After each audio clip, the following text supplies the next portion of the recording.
Let's talk about Nigeria and this moment of profound crisis, a moment so severe that the government has been forced to declare a national emergency over mass abductions, a phrase that carries a terrifying weight and signifies a complete breakdown of public security for ordinary citizens. This isn't a sudden development, it's the boiling over of a pot that has been simmering for years. And to understand why this declaration is happening now, we have to look at the recent wave of abductions that has simply shattered any remaining sense of safety. Imagine communities where hundreds of people, sometimes whole villages, are simply rounded up by armed groups in the dead of night, taken from their homes, their schools, their farms, and vanished into the vast, ungoverned spaces of the Nigerian countryside. This scale is just staggering. We're not talking about isolated incidents anymore. This is a systematic, industrial-scale operation targeting human beings for ransom. And it's creating a nation of ghosts, families living in perpetual anguish, not knowing if their loved ones will ever return or what horrors they are enduring.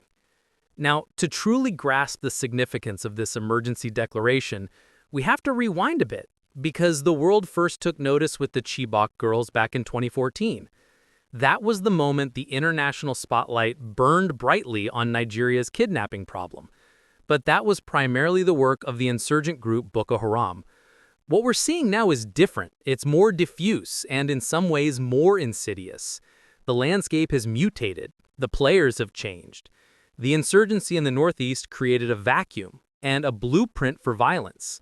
And into that vacuum moved what are now commonly called bandits. These are heavily armed criminal militias, often ethnic militias and gangs, who have realized that kidnapping is a far more lucrative and less risky enterprise than terrorism. They are not driven by ideology, but by pure, unadulterated profit. They have turned human suffering into a thriving industry. And this is the core of the crisis, the emergence of a bandit economy. These groups operate in areas where the state has virtually no presence, where there are no roads, no schools, no hospitals, and certainly no police protection. They have established their own little fiefdoms. They have informants everywhere, they know the terrain better than the army, and they have become so bold that they even negotiate with the government on national television. They flaunt their power. So why has the Nigerian state been so unable to stop this? The reasons are deeply woven into the fabric of the nation itself. You have a security apparatus that is stretched beyond its limits, fighting a war on multiple fronts. They are under-equipped, underpaid, and often outgunned by these bandits who have access to sophisticated weapons flowing in from conflict zones across the Sahel. Then there's the issue of governance and corruption. In many of these affected regions, there is a deep, festering distrust of the central government. Decades of perceived neglect, of resource allocation not reaching the people, of political promises broken. This has created a fertile ground for criminality to take root. When young men see no future, no jobs, no hope, the allure of picking up a Kalashnikov and joining a gang that promises quick wealth becomes dangerously persuasive. So, the government finally declares a national emergency. But what does that actually mean on the ground? In practical terms, it signals a major shift in strategy, or at least the intention for one.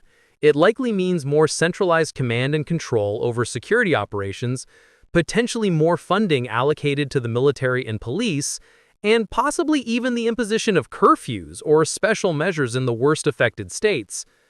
But the real question is whether this is too little too late. Declaring an emergency addresses the symptom, the mass abductions, but does it address the root cause?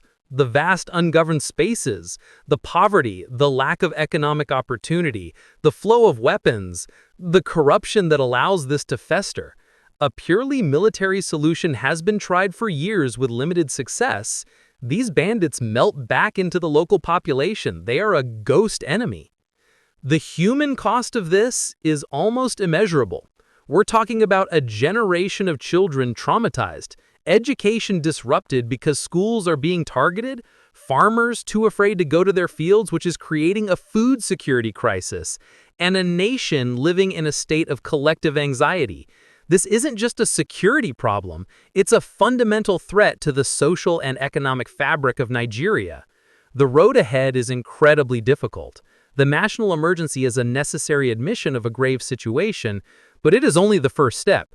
The real test will be in the follow-through, in deploying not just soldiers, but also diplomats, development experts, and social programs to these regions, to win back the trust of the people and to dismantle the economic incentives that make kidnapping a viable business model. The future stability of Nigeria quite literally depends on it.